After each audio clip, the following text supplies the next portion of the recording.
নমস্কার বন্ধুরা, সায়নী বঙ্গাল চ্যানেলে আপনাদের সবাইকে স্বাগতম।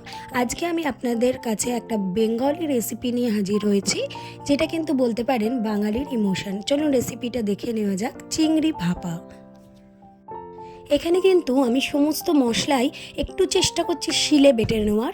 যেমন এখানে আমি 1.5 চামচ মতো সাদা কালো সর্ষে দিয়েছি, 1 চামচ পোস্ত, 3টে কাজু বাদাম, তার সাথে আমি কিছুটা অল্প পরিমাণে পেঁয়াজও অ্যাড করেছি এবং এর সাথে আমি দিয়ে দেবো এখানে তোমার নারকেল কোড়া অল্প সামান্য। এটা না অপশনাল, আপনারা চাইলে দিতেও পারেন, নাও দিতে পারেন। অল্প নারকেল কোড়া আমি এখানে ব্যবহার করছি টেস্টটাকে আরও এনহ্যান্স করার জন্যে।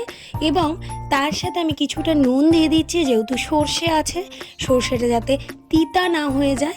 এবং এর সাথে আমি একটা কাঁচা লঙ্কা অ্যাড করছি। আপনারা যে যেমন ঝাল খাবেন তারা কিন্তু এখানে সেরকম ঝালের ব্যবহার করতে পারেন। আমি এখানে একটা কাঁচা লঙ্কা ইউজ করেছি, আপনারা চাইলে কিন্তু 2-3টে কাঁচা লঙ্কা ইউজ করতে পারেন। এবং এখানে আমি কিছু কোয়া রসুন এবং আদার ব্যবহার করেছি, এগুলোকে আমি মিহি করে পেস্ট করে নেব।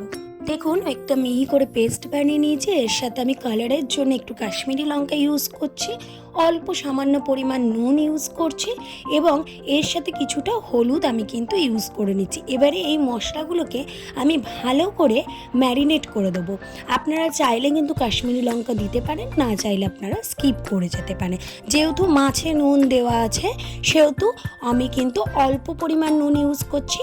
এখানে আমি একটা এরকম স্টিলের টিফিন বক্স নিয়ে নিয়েছি, এর মধ্যে কিন্তু আমি মাছগুলোকে খুব সুন্দর করে সাজিয়ে দেবো। বন্ধুরা, আপনারা যখন চিংড়ি মাছ ধোবেন, ধোয়ার পর কিন্তু একটু চিংড়ি মাছগুলো চিপে জলটা ফেলে দেবেন, কারণ চিংড়ি মাছের মধ্যে প্রায় অনেকটা পরিমাণ জল রয়ে যায়। তারপর আমি এখানে নুন হলুদ মাখিয়ে রেখেছি, আপনারাও নুন হলুদ মাখিয়ে রাখবেন আগে থেকে একটু চিংড়ি মাছগুলোতে। এরপর আমি এই চিংড়ি মাছগুলোর মধ্যে যে মশলার পেস্টটা বানিয়েছিলাম ওটা ঢেলে দেবো। ঢেলে দেওয়ার পর আমি কিন্তু এখানে সামান্য পরিমাণ চিনি ইউজ করেছি স্বাদটাকে ব্যালেন্স করার জন্যে। আপনারা চাইলে কিন্তু চিনি ইউজ করতে পারেন, না চাইলে নাও করতে পারেন। আমি ভালো করে মশলাটা মাছগুলোর মধ্যে মাখিয়ে এর মধ্যে অল্প সর্ষের তেল এবং একটা চেরা কাঁচা লঙ্কা দিয়েছি।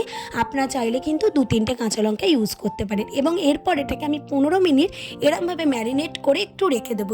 আপনারা চাইলে ম্যারিনেট করে রাখতেও পারেন, নাহলে সঙ্গে সঙ্গেও কিন্তু স্টিমে দিয়ে দিতে পারেন। দেখতেই পাচ্ছেন আমি একটা কড়ায় অল্প পরিমাণ জল কিন্তু আগে থেকে গরম করতে বসিয়ে দিয়েছিলাম। এরপর আমি টিফিন কৌটোটা এর মধ্যে বসিয়ে দিলাম।